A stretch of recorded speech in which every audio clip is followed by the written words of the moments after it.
அவன் டிவி கேக்கு பயந்து ஓடிட்டான். அவன் டிவி கே கிட்ட காசு வாங்கிட்டு சைலண்ட் ஆகிட்டான். டிவி கே முன்னேற்றம் பிடிக்காம வீடியோ போடுறது. டிவி கே விர்ச்சுவல் வாரியர்ஸ் பயந்துட்டான். 5 கோடி காசு வாங்கிட்டு டிவி கே பத்தி பேச மாட்டான். ஏன் இத்தனை நாள் வீடியோ போடல அப்படின்றதுக்காக நிறைய பேர் வந்து பயங்கரமான கமெண்ட்ஸ் அவங்கவுங்கள இமேஜினேஷன் வந்து அள்ளி தெளித்து வச்சுருந்தாங்க. பட்டு நான் வந்து வெளியே ஒரு வெக்கேஷன் போயிட்டேன். ஒரு 10-15 டேஸ் வந்து வெளியே போனதால் என்னால் வீடியோ போட முடியல. அங்கேருந்து போடணும் அப்படின்னு நினச்சேன். பட்டு ஒரு சில காம்ப்ளிகேஷன்ஸ்னால நான் வந்து போடலை. பட் திரும்ப அந்த வீடியோ போடாமல் விட்ட அந்த இடைப்பட்ட கேப்பில் என்னென்ன பேசுனாங்க தெரியுமா? சரி நானும் இன்றைக்கி போடுவோம் நாளைக்கு போடுவோம் அப்படின்னு வெயிட் பண்ணிகிட்டு இருந்தேன். இன்றைக்கி வந்து ஒரு ட்ரிகர் பாயிண்ட்டாக ஒரு சில விஷயங்கள் வந்து நடந்திருக்கு. அதுவும் ட்விட்டரில் வந்து உங்களுக்கே தெரியுமே நமக்கு வர்ற வீடியோஸு சஜஷன்ஸ்லாம் எப்படி வரும்னு. அந்த மாதிரி பயங்கரமான சஜஷன்லாம் நிறைய வந்துருந்துச்சு. எனவும் கரண்ட் எங்க போச்சுன்னு தெரியல. பாதியில வருது பாதியில போகுது பாடையில போறது. கரண்ட அம்பத்தூர்ல பெரம்பூர்ல இந்த Vyasarpadi side Chennai north side ஃபுல்லாகவே கரண்ட் கட்டு. இந்த பக்கம் பார்த்தீங்கன்னா சோழிங்கநல்லூர் மடிப்பாக்கம் இந்த பக்கம் எல்லாமே கரண்ட் கட்டு. நைட் ஆனால் கரெக்டாக ஆஃப் பண்ணிடுறாங்க. 12 to 3 இல்லைன்னா 2 to 4 2 to 6 அப்படின்னு. இவன் எப்படி நைட்டு தூங்கலாம் புடுங்கடா கரண்ட்டை அப்படின்னு சொல்லி இந்த வெனை வச்சு பண்ணுறாங்களா என்னன்னு தெரியல. இது வந்து எதிர்கட்சியின் சதி. எதிர்கட்சி எங்களை தூங்க விடாமல் செய்கிறது. எதிர்கட்சி வந்து எங்கள் மொபைலில் சார்ஜ் பண்ண விடாமல் பண்ணுது. மொபைலில் சார்ஜ் போட்டால் இன்ஸ்டாகிராமில் நான் ரீலை தெறிக்க விட்டுருவேன். அதுவும் நடுவில் எல்லா ஃபீஸ் கேரியரையும் பிடுங்குறாங்க. அதனால தாங்க கரண்ட் இருக்க மாட்டேங்குது அப்படின்னு ஒரு வீடியோ வந்து போட்டிருந்தாங்க. எனக்கு என்ன சந்தேகம்னா அவன் பொடுக்குன்னு எல்லா ஃபீஸ் கேரியரையும் பிடுங்கிக்கிட்டு இருக்கான். ஆனால் அந்த சிசிடிவி வந்து ஃபுட்டேஜ் அவனை வீடியோ எடுத்துக்கிட்டே இருக்கு. டேய் எப்பட்றா நீ அங்கே பிடுங்கினா இங்கே கரண்ட் போகணுமேடா, போகாமல் நீ பிடுங்கிறத கரண்ட் எப்பட்றா வீடியோ எடுத்து வச்சிருக்கானுங்க அப்படின்ற மாதிரி இருந்தது. என்னவோ அது வந்து வீட்டில் இருக்கிற ஃபீஸ் கேரியரை பிடுங்கினா அந்த வீட்டுக்கு மட்டும்தான் கரண்ட் போகும். பெரம்பூருக்குன்னே மொத்தமாக எங்கேயோ ஃபீஸ் கேரியர் வச்சுருக்காங்களா என்னன்னு தெரியல. அந்த இடத்துல போய் பிடிங்கிடுறாங்க. பெரம்பூர் எங்கேயுமே கரண்ட் இருக்க மாட்டேங்குது. அந்த மாதிரி தான் போய்கிட்டு இருக்கு. இது வந்து நம்ம எதனாலங்க கரண்ட் இல்லை ஃபீஸ் கேரியர் பிடிங்கிடுறாங்க எல்லா இடத்துலையும். இன்னும் என்ன நீ பைத்தியக்காரனாவே நினச்சிக்கிட்டு இருக்கல அந்த ஃபீல் தான் இருந்தது எனக்கு. ஏங்க நீங்கள் வந்து டிரான்ஸ்ஃபார்மரில் லோடு தாங்க மாட்டேங்குது, கரண்ட் சப்ளை சரியாக இல்லை அப்படின்னு சொல்லி ஏதாவது ரீசன் சொன்னால் பரவாயில்ல. இது வந்து ஃபியூஸ் கேரியரை பிடிங்கிடுறாங்க. அதுதாங்க கரண்ட் இல்லை. இன்னும் உங்களுக்கு தெரியாமல் இருக்குது. பாவம் அந்த நார்த்து சைடில் இருக்கிறவங்களாம். சென்னையிலலாம் ஏசி இல்லாமல் தூங்குறதே கஷ்டங்க. நீங்கள் ஃபேனை விடுங்க, ஏசி இல்லாமல் தூங்குறதே கஷ்டம். அதுலேயும் கரண்ட் இல்லாமல் ஃபேன் இல்லாமல் கொடூரம். அதெல்லாம் அனுபவிக்கவே முடியாது. ஒரு நாள் நைட்டு எங்கள் வீட்டில் கரண்ட்டு கட் ஆகிடுச்சு. என்னால் தூங்க முடியல. நான் எந்திரிச்சு வந்துட்டேன். என் ஒய்ஃப் அடுத்து எந்திரிச்சு வந்தாங்க. அங்கே வந்து என் பொண்ணு தூங்குறதுக்கு நாங்கள் வந்து விசிறி ஆட்டிக்கிட்டு இருந்தோம். 2 மணி நேரம் விசிறி ஆட்டிக்கிட்டு இருந்தோம். அந்த மாதிரி தான் இருக்குது எல்லா இடத்துலையுமே. அந்த அளவுக்கு ரொம்ப கஷ்டப்பட்டு இருக்காங்க. அவன் எப்படி காலையில் அது நைட்டு சரியாக தூங்கினாலும் அடுத்த நாள் காலையில் வேலை செய்ய முடியும். அது எப்படி பண்ணுவாங்க அப்படின்னு தெரியல. பெரம்பூரில் கரண்ட் கட் ஆனதுக்கு 3 ஸ்கூலுக்கு லீவ் விட்ருக்காங்க. இது கரண்ட் கட்டு வீட்டில் எதுவும் வேலை செய்ய முடியாது, அதனால் 3 ஸ்கூலுக்கு லீவ் அப்படின்னு. இதுக்கு முன்னாடி எங்கேயாவது கேட்டிருக்கீங்களா இந்த மாதிரி ஒரு விஷயத்த நீங்கள் கேட்டிருக்கீங்களா? கரண்ட்டு கட் ஆனதால் லீவ் விட்டோம் அப்படின்னு. இது புதுசு. இதெல்லாம் புதுசுங்க. இதெல்லாம் எங்கேயும் நடக்காத விஷயம். முதல் முறையாக தாவேக ஆட்சியில் நடக்கிறது அப்படின்னும் போது பெருமை தானே இதெல்லாம். இதை போய் ஒரு குறையா சொல்லிக்கிட்டு இருக்கீங்க. நீங்க ஒழுங்கா ஆட்சி நடத்திருந்தீங்கன்னா பெண்கள் பாதுகாப்பு ஒழுங்கா இருந்திருக்கும், சட்டம் ஒழுங்கு சரியா இருந்திருக்கும். இந்த பெண் குழந்தைகளுக்கான இந்த பாதுகாப்பு இது வெறும் சட்டம் ஒழுங்கு சம்பந்தப்பட்டது மட்டும்தானா அப்படின்னு கேட்டீங்கன்னா இல்ல. இது சமூக ஒழுங்கும் சம்பந்தப்பட்டு இருக்கு. சமூக ஒழுங்குல தனி மனித ஒழுங்கும் சம்பந்தப்பட்டு இருக்கு. தனி மனிதன் ஒழுங்கா இருந்தாலும் அந்த சமூகம் தன்னால. முன்னாடி எல்லாம் வீட்டுல இருக்கிறவங்க, ரோட்ல நடந்து போற பொண்ணுங்க, பஸ்ல போறவங்க எல்லாரையுமே திமுக கவர்மெண்ட்ல எந்த அளவுக்கு கொடுமைப்படுத்திருக்காங்க தெரியுமா? யாருமே வெளியே நடமாட முடியாத அளவுக்கு இருந்தது தெரியுமா அப்படின்னு சொல்லி எலெக்ஷனுக்கு முன்னாடி தலைவர் பயங்கரமா பேசியிருக்காரு. திமுக ஆட்சியில் தான் எல்லாம் நடக்கிறது, எல்லாமே எல்லா தப்புக்கும் நீங்க தான் காரணம் அப்படின்னு சொல்லிலாம் பேசினாரு. ஆனா இப்ப என்ன தெரியுமா? தனிமனித ஒழுக்கம்ன்றது எல்லாருக்குமே இருக்கு. அந்த மாதிரி ஒழுக்கம் இருந்தா மட்டும்தான் நம்ம இந்த இதுல இருந்து காப்பாற்ற முடியும். எல்லாரையும் போதைப் பொருள்ன்ற ஒரு விஷயத்த வந்து நம்ம முழுமையா அதோட வேர்ல இருந்து அழிச்சோம்னா மட்டும்தான் இது வந்து நடக்கும். இதுக்கும் எங்க ஆட்சிக்கும் எந்த சம்பந்தமும் இல்லை, என்னை விட்டுருங்க அப்படின்ற அளவுக்கு பேசியிருக்காங்க. அதாவது எலெக்ஷனுக்கு முன்னாடி வரைக்கும் என்ன தப்பு பண்ணாலும் அது அந்த கவர்மெண்ட் இது, எலெக்ஷனுக்கு அப்புறம் என்ன தப்பு பண்ணாலும் நீங்க தான்டா பிரச்சனை, உங்களா தான்டா எல்லாமே ஆகுது, கவர்மெண்ட்டுக்கு சம்பந்தம் இல்லடா அப்படின்னு பேசுறது எந்த அளவுக்கு ஒரு எச்சத்தனமா இருக்கு. Another romantification moment from CM Vijay. അതായത് ജയിലിൽ കഴിയുന്ന കുറ്റവാളികൾക്ക് ഇനി മുതൽ കഞ്ഞി അല്ലെങ്കിൽ ചോറും പയറും മാത്രമായിരിക്കും ഫുഡ് കൊടുക്കുന്നുണ്ടാവുക. പണ്ട് അവരുടെ മെനു ഡെയിലി ചിക്കനും മട്ടനും അതുപോലെ ഫിഷും മീറ്റും ഭയങ്കര പ്രോട്ടീൻ ഉണ്ട്. ഇനി അതേ സെയിം മെനു പുള്ളി കൊടുക്കുന്നത്, അതേ സെയിം എന്നല്ല, പ്രോട്ടീൻ റിച്ച് ആയിട്ടുള്ള അല്ലെങ്കിൽ നോൺ വെജ് ഇൻക്ലൂഡ് ചെയ്തിട്ടുള്ള മെനു അവിടുത്തെ സ്കൂൾ വിദ്യാർത്ഥികൾക്ക്, കൊച്ചുകുട്ടികൾക്കായിട്ട് പുള്ളി പ്രൊവൈഡ് ചെയ്യാണ്. സത്യം പറയലോ அடிப்பொலி ரூலான.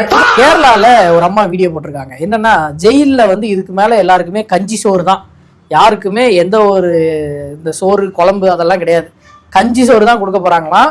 இந்த மட்டன் சிக்கன் மீன் எல்லாமே டெய்லி இந்த ஸ்கூல்ல படிக்கிற குழந்தைகளுக்கு வந்து இதை கொடுக்க போறாங்க அப்படின்னு சொல்லி போட்டிருக்காங்க இந்த வீடியோ. நான்லாம் பொய்யெல்லாம் பேச மாட்டேன், நான் வந்து என்ன இருக்கோ அதை தான் பேசுவேன். நான் இத்தனைக்கும் எல்லாத்தையும் ஆதாரங்களோடு தான் பேசுகிறேன். பாருங்க இந்த அம்மா பேசிக்கிட்டு இருக்கு. நீங்களே யோசிச்சு பாருங்களேன், ஒரு பொய் சொல்லலாம், அதுக்குன்னு இப்படி பொய் சொல்லணுமா? இது என்ன யூஸ்? அதை ஜெயிச்சுட்டாங்க, இதுக்கு மேலே எதுக்கு இப்படி மூட்டையா அள்ளி கொட்டிக்கிட்டு இருக்காங்கன்னு தான் தெரியல. இது ஃபேக்ட் செக் பண்ணுறதுக்குன்னே ஒரு சேனல் ஆரம்பிக்கணும் போலங்க. எனக்கு அதுதான் பயமாக இருக்குது. ஒரு ஸ்டேட்டில் எப்பயாவது பொய் செய்திகள் வருது அப்படின்னா அதை வந்து அங்கே இருக்க மீடியாவும் ப்ரெஸ்ஸும் அதை வந்து இது பொய்யான செய்தி, தவறான செய்தி அப்படின்னு சொல்லி போட்டுருவாங்க. இவங்களுக்கு வந்து டெய்லி ஃபேக்ட் செக் பண்ணுறதுக்குனே ஒரு இது வைக்கணும் போல். அதுவும் முதல்வர் அவர்கள் வந்து இந்த சிங்கப்பெண் திட்டத்தில் இது முதல் முறையாக ட்ரோன் மூலியமாக கண்காணிப்பு. எங்க கொரோனா டைம்லாம் என்ன நடந்ததுன்னு உங்களுக்கு தெரியுங்களா? எங்கள் ஊரில் ட்ரோனை விட்டு பார்த்துக்கிட்டு இருந்தானுங்க, எங்கே எந்த பொந்தில் எவன் ஒழிச்சிக்கிட்டு இருக்கான் அப்படின்னு, எங்கேயாவது சீட்டாடுறானுங்களா, சரக்கடிக்கிறானுங்களா அப்படின்னு. அந்த மாதிரி ட்ரோன்ன்றது எப்பயோ வந்துருச்சு. இவர் இப்போ வந்து முதல் முறையாக ட்ரோன் மூலியமாக கண்காணிப்பு அப்படின்னு சொல்லி பேசிக்கிட்டு இருக்காங்க. அதே நம்புறாங்களே, அதுதானே பிரச்சனை இங்கே. அதை நம்பி ஓட்டு போடுறதுக்கு ஆள் இருக்கு, அதுதான் பிரச்சனை இங்கே. தமிழ்நாடு வந்து அறிவு சார்ந்த விஷயங்கள்ல, எஜுகேஷன்ல ஒரு பெரிய ஸ்டேஜில் இருக்காங்க, ஒரு பெரிய இடத்துல இருக்காங்க அப்படின்னு நினச்சிக்கிட்டு இருந்தோம். இந்த ஒரு எலெக்ஷன் வந்து நம்மளை அப்படியே பலார்னு அரைஞ்ச மாதிரி ஃபுல்லாக பின்னோக்கி தூக்கி போட்டாங்க. நீங்கள்லாம் இன்னும் மொபைலில் இன்ஸ்டாகிராமையும் ட்விட்டரையும் பார்த்து தானே ஓட்டு போடுறீங்க அப்படின்ற மாதிரி ஆயிடுச்சு. பவன் கல்யாண் திட்டுறாருங்க, அவர் வந்து தமிழ்நாட்டில் ஈஸியாக ஜெயிச்சிடலாம் எப்படி போனாலும் அப்படின்றாரு. நம்ம வந்து இத்தனை நாளாக நார்த் இண்டியன்ஸையும் தெலுங்குல வர்ற படங்களையும் கலாய்ச்சிக்கிட்டு இருந்தோம். இப்போ எல்லாரும் நம்மளை சேர்த்து கலாய்க்கிறாங்க. எனக்கு அசிங்கமா இருக்கு. இன்னைக்கு பாத்தீங்கன்னா ஜூன் 1ங்க, இன்னையில இருந்து எல்லா மகளிருக்கும் அரசு பேருந்துல எந்த பேருந்துல ஏறினாலையும் ஃப்ரீயாவே பண்ணிக்கலாம் அப்படின்னு சொல்லிட்டு நம்மளோட விஜயன் அறிக்கை விட்டுருக்காரு. ஏன் இந்த மாதிரி பொய்ய பரப்புறாங்கன்னு தெரியல. இது பொய்ன்னு தெரியாம நிறைய பேர் வந்து பஸ்ல ஏறி டிக்கெட்டு காசு எல்லாம் போய் நின்னா என்ன பண்றது? ஏறிட்டாங்க, டிக்கெட்டு எடுக்க சொல்றாங்க.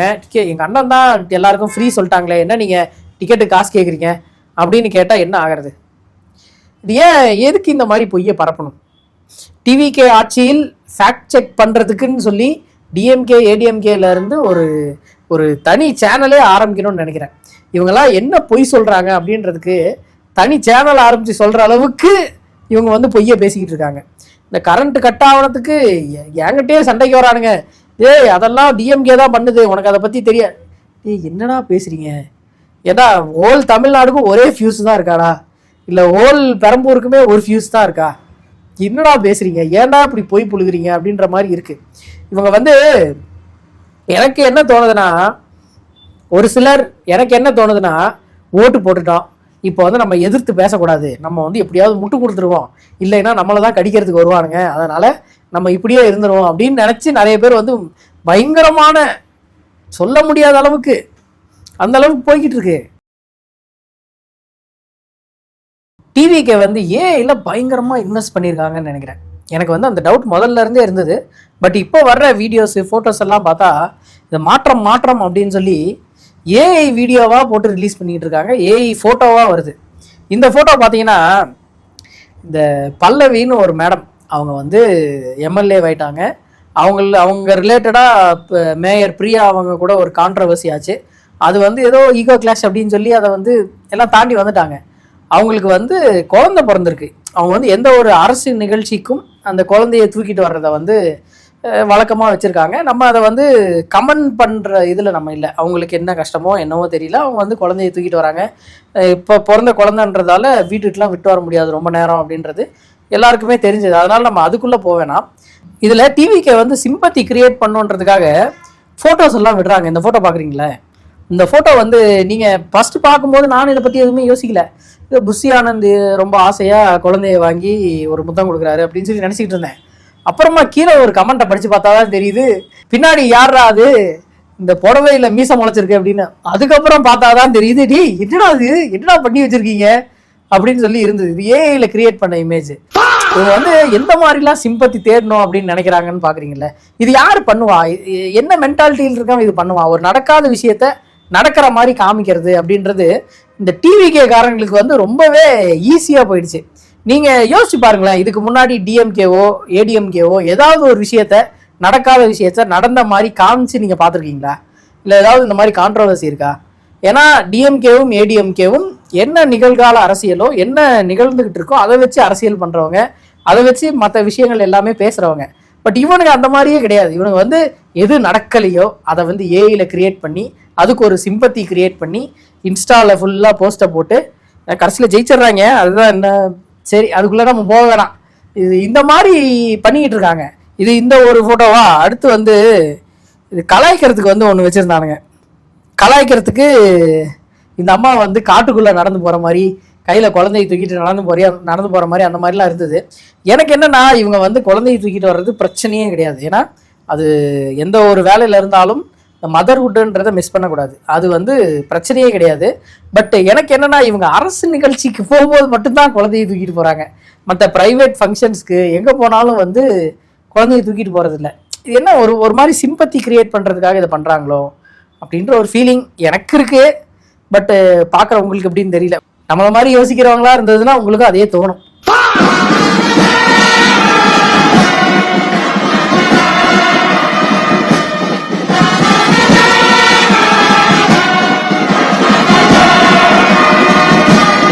இது வரைக்கும் போலீஸ் பேண்டில் இந்த மாதிரி ஒரு பாட்டை நான் கேட்டதில்லை.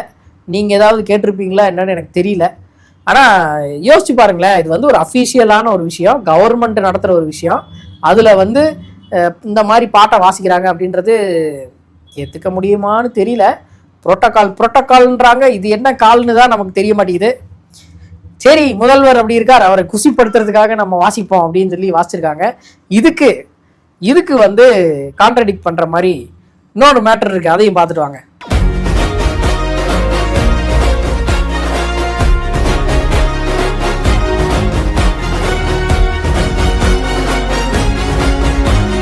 ரெண்டாயிரத்தி 50 இது நடந்தாலும் நடக்கலாம் அப்படின்னு சொல்லி எல்லாம் போட்டிருக்காங்க.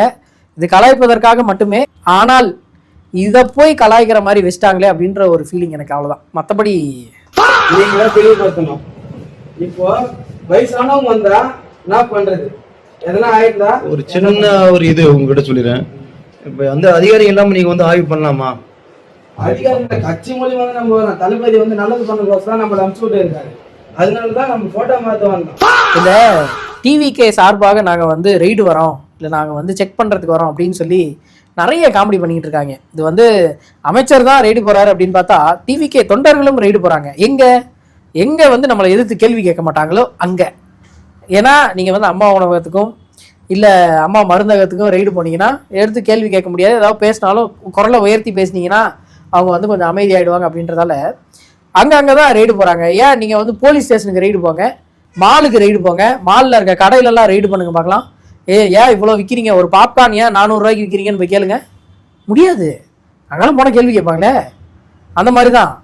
ஏன் இல்லைன்னா நீங்கள் கவர்மெண்ட் இதில் தான் போய் ரெய்ட் பண்ணுவீங்க அப்படின்னா இது ஐஜி ஆஃபீஸுக்கு ரெய்டு போங்க, இல்லைன்னா பத்திரப்பதிவு ஆய்வாளர் அவரோட இதுக்கு ரெய்டு போங்க, இல்லைன்னா ஐஏஎஸ் அவரோட இதுக்கு ரெய்டு போங்க. முடியாது, அங்கெல்லாம் போக முடியாது. போனால் லத்தியில அடி விடுவோம்ல, அதனால் அங்கெல்லாம் போகக்கூடாது. சின்னதாக நமக்கு ஏற்ற மாதிரி எங்கே நம்ம பேசினா பயப்படுவாங்களோ அங்கே ஏற்ற மாதிரி போய் ஒரு ரெய்டை போட்டு வந்துடுவோம் அப்படின்னு சொல்லி எல்லா இடத்துலையும் ரெய்ட் பண்ணிக்கிட்டு இருக்காங்க. இந்த மாதிரி தான் இவங்களோட தைரியம். எதிர்த்து கேள்வி கேட்டிங்கன்னா அவங்களால என்றைக்குமே ரியாக்ட் பண்ண முடியாது. அவனுக்கு வந்து என்ன பேசணுன்னு தெரியாது. நீ யார் இங்கே வந்து பண்ணுறதுக்கு அப்படின்னு கேட்டாலும் அவனுக்கு தெரியாது. நான் வந்து அமைச்சர் எங்களை பண்ண சொல்லியிருக்கார் அப்படின்னு சொல்லுவாங்க. அமைச்சர்கிட்ட ஃபோன் பண்ணி கொடு அப்படின்னா ஐயோ அமைச்சர்லாம் உங்கள்கிட்ட பேச மாட்டாருங்க. அந்த இதுதான் இது. அமைச்சரே ஒரு வேலையை பார்த்துருக்காரு. ஒரு ஹாஸ்பிட்டலில் ரெய்டுக்கு போயிருக்காங்க. அங்க வந்து 21 sub centre sir, health sub centre sir. இந்த பிஹெச் கீழே உள்ள சார் 69,000 பாப்புலேஷன் சார். இப்போ நம்ம பப்ளிக் ஹெல்த்னா பிஹெச் மட்டும் இல்லை சார். இப்போ ஸ்கூல்ல வந்து டேப்லெட்ஸ் கொடுக்குறது, ஃபீல்ட்ல போயிட்டு எம்எம்யூடி பார்க்கறது எல்லாமே நம்மளுடைய கண்ட்ரோல் தான் சார். ஸ்கூல்ல நாப்கின் டிஸ்ட்ரிபியூட் பண்றது, அயன் ஃபோலிக் ஆசிட் டேப்லெட் கொடுக்குறது சார் பார்ப்போம். சிஎம் போட்டோ எங்க சார்? அங்க வெளியே இங்க வைக்க மாட்டீங்களா சார்? சிஎம் போட்டோ இங்க வைக்கணும் சார். உங்க ரூம்லயே வைக்கணும். அங்க வைக்கணும். சிஎம் போட்டோ வைங்க சார். ஒரு ஹாஸ்பிட்டல்ல செக் பண்றதுக்கு போயிருக்காங்க. அங்க வந்து அவர் ஒரு நாளைக்கு ஹாஸ்பிட்டல்ல என்ன விஷயம் நடந்துகிட்டு இருக்கு, யார் யாருக்கு என்னென்ன பண்றோம், எவ்வளவு டேப்லெட்ஸ் கொடுக்குறோம், ஃபோலிக் ஆசிடை பத்தி பேசிக்கிட்டு. ஃபோலிக் ஆசிட்ன்றது இந்த கன்சீவா இருக்கிறவங்களுக்கு எல்லாம் கட்டாயமாக கொடுக்க வேண்டிய ஒரு மாத்திரை. அதை பத்தி அவர் பேசிக்கிட்டு இருக்கும்போது இங்க முதல்வரோட போட்டோவை காணோம். ஏங்க அவர் எவ்வளோ சீரியஸான விஷயத்தை பத்தி பேசிக்கிட்டு இருக்காரு. அது வந்து முதல்வரோட போட்டோவை காணோம். புரோட்டோகால் என்னன்னு தெரியுமா? புரோட்டோகால் என்னன்னு தெரியுமா? நமக்கு என்ன பண்றது, ஓட்டு போட்டான்ல அவனை சொல்லும். எவன் ஓட்டு போட்டானோ, இதுக்கு மேல அடுத்த ஒரு வருஷத்துல எவன் ஓட்டு போட்டானோ அவனை தேடி கண்டுபிடிச்சி நீயே பாரு, இது உனக்கே நியாயமா இருக்கா, என்ன பேசிக்கிட்டு இருக்காங்கன்னு தெரியுமா, நீ இப்படி பண்ணலாமா, பண்ணதால என்ன விளைவு இருக்கு பாத்தியா அப்படின்னு சொல்லி கேட்டோம்னா அவனே சொல்லுவான், ஆமாங்க தெரியாம பட்டங்க, என்னை மன்னிச்சிருங்க, இனிமே பண்ண மாட்டேன் அப்படின்னு. அந்த அளவுக்கு இருக்கு, அந்த அளவுக்கு போய்கிட்டு இருக்கு. இங்க எதுவும் போட்டோ வைக்கணுமா?